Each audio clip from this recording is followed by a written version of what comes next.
Javier me abrazó y, llorando, me pidió por favor que le escuchase. Tenía miedo. Me pidió que guardase por favor un pendrive en el que había grabado un vídeo explicando lo que les estaba ocurriendo. Ahora sí os avanzaré el porqué de esa confianza. Fue por un suceso que protagonizamos mi mujer y yo antes de tener a nuestros hijos y que hacía que de alguna manera, para mi modo de entender, inspirásemos confianza a Javier para contarnos lo que le sucedía. Ese otro suceso que protagonizamos mi mujer y yo y que fue noticia publicada en prensa y televisión, os lo explicaré más tarde. Pero lo menciono ahora para que entendáis cómo las singularidades pueden llegar a comunicarse y a entenderse. Como os decía, Javier, llorando, me pedía que viésemos juntos el vídeo grabado, diciéndome que me explicaría, después de visto, todo lo que ocurría con detalle. Empezamos a ver el vídeo y en él, Javier, muy emocionado, contaba que hacía 5 meses más o menos, un día de marzo, San José, Día del Padre, siendo fiestas en el pueblo, salió de casa a las 19:30, con la idea de comprar tabaco en el estanco del centro de la población. Explicaba que a esa hora el pueblo estaba abarrotado de gente. Siendo fiestas y en clima mediterráneo, toda la ciudad esperaba la quema de fallas. Javier explicaba asustado en ese vídeo que después de volver a casa, cenaron los 4 y el pequeño se durmió a eso de las 21 horas. Como os decía, vivían en un ático y dormían todos juntos en una habitación de matrimonio, el pequeño en su cuna y la mayorcita en su camita. Los papis dormían en una cama grande pegada a una doble puerta de cristal que daba a la terraza. Esta tenía unos 40 metros cuadrados de superficie, era a cielo descubierto y desde allí se veía a lo lejos el Mediterráneo. Javier me explicaba, después de haber visto juntos el vídeo, lo que en él relataba. Lo hacía necesitando tiempos para llorar y continuar hablándome. Yo, que había visto todo el vídeo con mi amigo llorando a mi lado, estaba como mínimo anonadado. Ahora era él quien me lo explicaba. A eso de las 21 horas, como el pequeño se durmió, lo colocaron en la cunita y jugaron un rato más con la mayorcita. A eso de las 22 horas y pocos minutos más, fueron a la habitación y con la mayor en la cama matrimonial le empezaron a contar los cuentitos que se les cuentan a los niños cuando tienen esa edad de casi 3 años.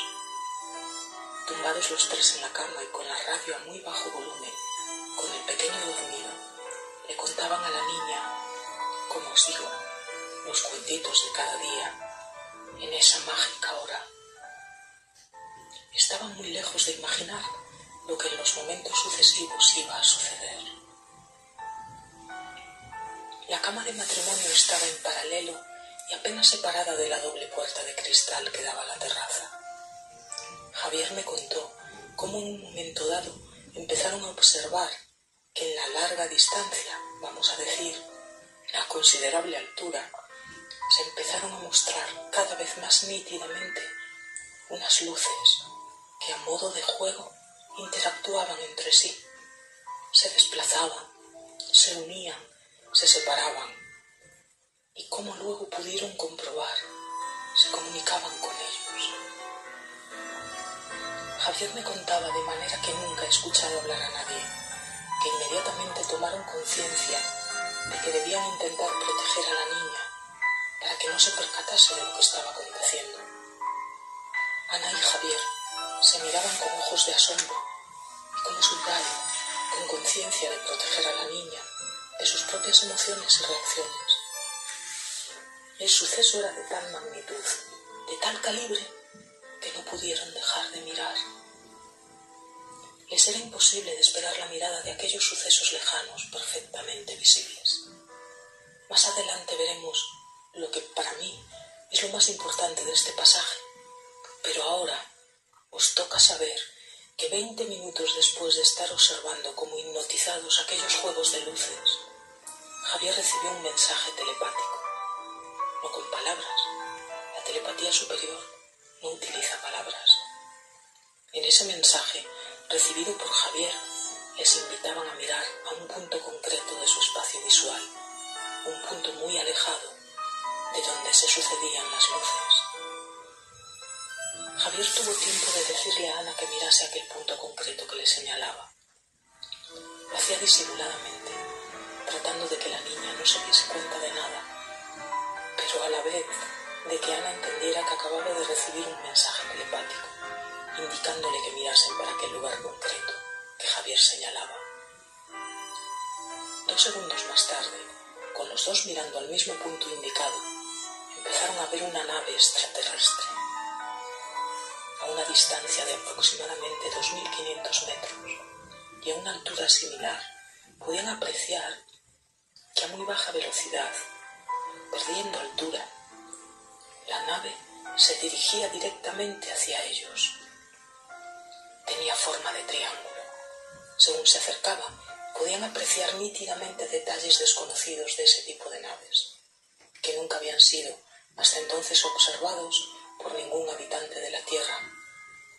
Ese tipo de naves, que ahora os detallaré, cuentan con la más alta tecnología que jamás ha visitado la Tierra. Se aproximaba descendiendo a muy baja velocidad, una velocidad muy por debajo de la necesaria para que un avión se sustente en el aire. Según se aproximaba, su velocidad disminuía cada vez más. No tenía ninguna luz encendida, no generaba ningún ruido ni sonido. A menos de 1.000 metros de distancia y a una altura similar, podían ya apreciar nítidamente que era un triángulo levemente escaleno. Tenía 3 núcleos en un lado y otro núcleo en el otro lado. Javier y Ana se miraban tratando de contener sus emociones con el fin de que la mayorcita, diremos Tania, no se percatase de lo que ocurría. No daban crédito a lo que estaban viendo. Se miraban como después de muchos años de matrimonio nunca se habían mirado. Abrazando a Tania entre los dos, no podían reaccionar de ninguna manera que no fuera la que fue. Estaban de rodillas, en la cama, abrazados a la niña, en el más absoluto estado de shock. La nave continuaba avanzando en descenso con rumbo directo hacia ellos. A menos de 200 metros de distancia y a menos metros de altura, podían apreciar que medía más de 120 metros de lado y que los 4 núcleos dispuestos, como os decía, en su superficie, tenían del orden de entre 3 o 3,5 metros de diámetro. Vamos a aclarar primero que la percepción de Javier de que se trataba de un triángulo escaleno no la podemos confirmar. Entenderéis que ni en los momentos en los que la nave, desplazándose a la velocidad que desarrolla un niño en sus primeros pasos, os creéis un anciano en sus últimos, manteniéndose casi parada en la vertical de la terraza, a tan solo 40 metros de altura, era difícil apreciar su forma a esa distancia, por su enorme tamaño. Era imposible confirmar que, como os digo, fuese un triángulo escaleno. Imaginaos una nave de esa envergadura, con esa mágica forma, a 40 metros sobre vuestra vertical. No la diferenciaríais de un triángulo rectángulo. Lo mismo ocurría con los 4 idénticos núcleos. No revelaban su secreto, si no era de manera intuitiva. Eran para ser sentidos. Se veían claramente, pero su forma era compleja de apreciar en su totalidad. Muy iluminada por las luces contaminantes de las calles y las casas en su parte baja, siendo ésta absolutamente plana, excepto en los bordes de todo su perímetro, ofreció una visión que no se puede describir con palabras. Era una nave extraterrestre, posiblemente la más compleja y tecnológica que jamás se haya acercado tanto a ningún ser humano que tengamos noticia.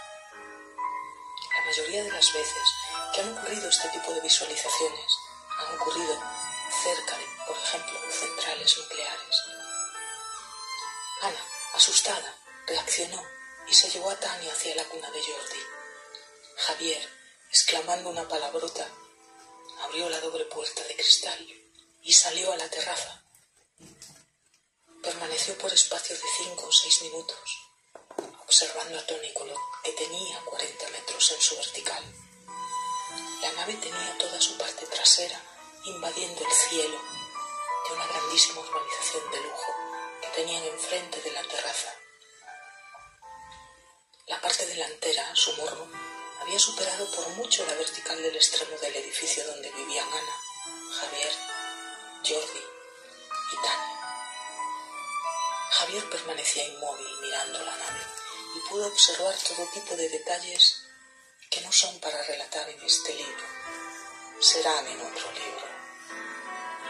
La nave seguía avanzando, de manera que pasados unos minutos más, desapareció completamente del campo visual de Javier. El tejado del propio edificio donde vivían no permitía que pudiera continuar observando. Ana llamaba a Javier para que entraran a casa desde hacía muchos minutos. Javier entró y, abrazando a Tania, percibieron que ésta no se acordaba de nada. Tania no era consciente de lo que había ocurrido. Ahora sí os desvelaré lo que había prometido. Yo tengo 2 hijos y más. Ese más lo veremos más tarde también. Despejaremos todos esos máses que acumulamos. Ahora toca despejar el dato de valor más importante de este pasaje. Como os decía, yo también tengo 2 hijos en esas edades y sé que en esa edad esponja de Tania era algo muy a tener en cuenta el hecho que la niña no recordara nada. Siendo la más bella e inteligente criatura, probablemente del estado hasta hace unos días que se fueron a Centroamérica, como os digo, es absolutamente raro que Tania no recordara nada. Yo soy testigo directo de eso. En todos los días que he convivido con ellos, lo he constatado. Más adelante veremos que esta misma peculiaridad se da en todas las numerosísimas ocasiones en las que el fenómeno OVNI, fenómeno UFO, se ha manifestado en el entorno de esta familia desde hace meses. Ese es un punto importante a recalcar, pero continuemos. Todo esto y mucho más me lo contaba Javier, en estado de shock. Aldo. Javier tenía también miedo, mucho miedo, por motivo de haber recibido en los días posteriores a este suceso un correo electrónico. Lo había recibido como tercera respuesta a 3 previos correos que él había enviado a un científico muy amigo suyo. Ese miedo de inflación, como os digo, motivado por la tercera respuesta al tercer correo de Javier, decía más o menos así: ojo, cuidado con lo que dices, Javier. No suelo hablar así por correo electrónico, pero me obligas a hacerlo. No habléis cerca de aparatos electrónicos, ni estando apagados. Las agencias secretas de los grandes estados y de las grandes compañías nos intentan invadir de troyanos, y aunque no somos mangos y los detectamos, no podemos ni respirar sin que lo sepan. Relativo a vernos, avánzame cuando unos días antes y te haré un hueco de 1 hora u hora y media en la agenda. Un abrazo. Firmado, Aldo. Javier le había contado a su amigo de manera detallada todo lo que había ocurrido el día del padre. Le había dado detalles desconocidos de cómo era una complejísima nave extraterrestre, al científico más espiado de la Tierra. Os pido que no os engañéis, siendo la mente más privilegiada que ha conocido la historia de la ciencia en la Tierra, tiene 2 asignados. Representan a las 2 mayores agencias de la Tierra. Con la excusa de proporcionarles seguridad, están pendientes incluso del tercer representante también asignado que representa a la agencia local. En los 2 correos anteriores, Javier no era claro, no podía, el miedo se lo impedía, no conseguía ser sincero con su amigo. Por los datos que le conseguía transmitir, hablando, por ejemplo, de formas geométricas, obtuvo 2 veces previas la misma respuesta. Claro que te entiendo, Javier, la creación. Me pregunto, por curiosidad de escritor, si podéis o no podéis imaginaros cuál era el grado de shock de peso que Ana y Javier eran capaces de soportar. Pero por ahora, también con osadía de escritor, os diré que estáis muy lejos de haceros idea. La carga que pronto añadirían a su mochila no la soportaría la inmensa mayoría de los habitantes de la Tierra. Por eso, porque nada es casualidad, ellos eran quienes ellos eran. Como os digo, todo esto que os cuento y mucho más, Javier me lo explicó ese día, y en los posteriores me amplió la información. Él quería que yo guardase el pendrive y tuviese conocimiento de lo que les sucedía.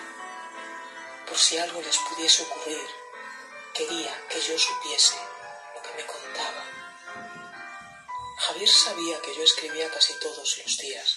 Sabía, porque se lo había contado, que nací en el seno de una familia que en los años de la dictadura de Francisco Franco dirigía una editorial de nombre Lur, que en euskera, idioma de los vascos, significa tierra. Él me veía escribir y sabía que era muy reacio a publicar lo que tenía escrito. Javier pretendía y ha conseguido que, además de escribir este libro, contemple publicarlo. Más adelante despejaré, como os adelantaba, informaciones relativas a mi persona, pero ahora nos vamos a otro capítulo que titularemos Nave Cilindro. Solo brevemente, antes añadiré que dosifico de manera extrema la información que os doy relativa al genio científico amigo de Javier, que es un avatar de máximo nivel, y porque el futuro de la Tierra depende de él. Tengo que callarme de momento por prudencia y por respeto a su persona. Trabaja en un proyecto inimaginable para vosotros. Trabaja en un proyecto que pido a Dios que se dé.